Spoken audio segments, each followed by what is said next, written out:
எழிலுக்கே தெரியாம அமிர்தா பண்ண விஷயம் எதிர்த்து பேசின ஜெனி புலம்புற கோபி.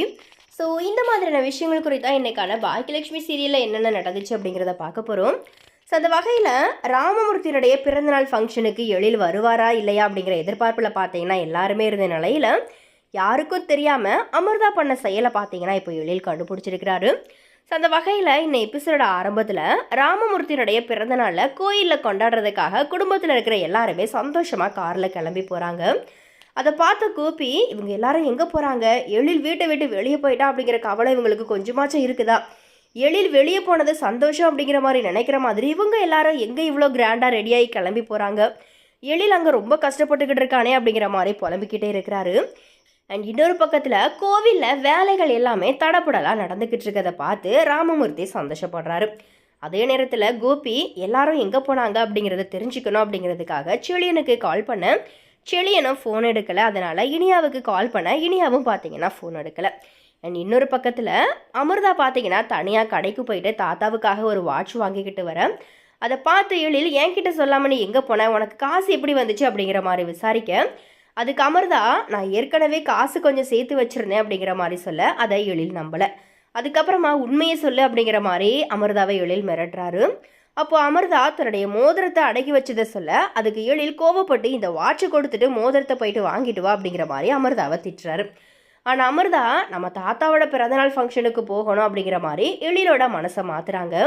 ராமமூர்த்தியினுடைய பிறந்தநாளுக்கு உறவினர்கள் எல்லாருமே வர அங்கே பழனிசாமியும் வந்து பர்த்டே கிஃப்ட் எல்லாமே கொடுக்குறாரு.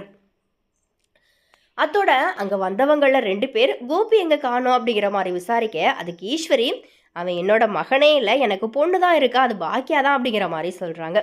அவங்க அப்போது எழிலையும் அவனுடைய பொண்டாட்டி பிள்ளையும் காணலையே அப்படிங்கிற மாதிரி கேட்க அதை பார்த்து கோவப்பட்ட ஜெனி நீங்கள் வந்தீங்களா சாப்பிட்டீங்களான்னு இருங்க, அடுத்தவங்க பிரச்சனை பற்றி பேசாதீங்க, அடுத்தவங்க சந்தோஷமாக ஒரு ஃபங்க்ஷன் கொண்டாடணும்னு நினச்சா ஏன் அதில் தேவையில்லாதது எல்லாத்தையும் பேசி எல்லாரையும் கஷ்டப்பட வைக்கிறீங்க அப்படிங்கிற மாதிரி அவங்கள அனுப்பி வைக்கிறாங்க. அதுக்கப்புறமா செழியன் பாக்கியா கிட்ட போயிட்டு எழில கூப்பிடு அப்படிங்கிற மாதிரி சொல்ல அதுக்கு பாக்கியா அவன் கண்டிப்பாக வருவான் அப்படிங்கிற மாதிரி சொல்கிறாங்க. இறுதியாக ராமமூர்த்தியும் ஈஸ்வரியும் ஆளை மாற்றிக்கிற நேரத்தில் சரியாக எழில் பார்த்தீங்கன்னா அமிர்தாவோட அங்கே வந்து நிற்கிறாரு. இதை பார்த்து ராமமூர்த்தி பாக்கியா ஈஸ்வரின்னு சொல்லிட்டு எல்லாருமே கண் கலங்குறாங்க. ஸோ இப்படியா இன்னும் எபிசோடும் பார்த்தீங்கன்னா முடியுது. ஸோ எனிவே ஆக்சுவலாக பார்த்தீங்கன்னா இப்போ ரீசெண்டாக வெளியான ப்ரோமோவில் கூட பார்த்தீங்கன்னா கோபி வந்துட்டு இவ்வளோ புலம்பி தள்ளிட்டு இருந்தார். அதுக்கப்புறமா ஒரு வழியாக என்ன அப்படிங்கிறத கண்டுபிடிச்சி அந்த ஃபங்க்ஷன் நடக்கிற கோவிலுக்கும் பார்த்தீங்கன்னா அவர் வந்துடுறாரு.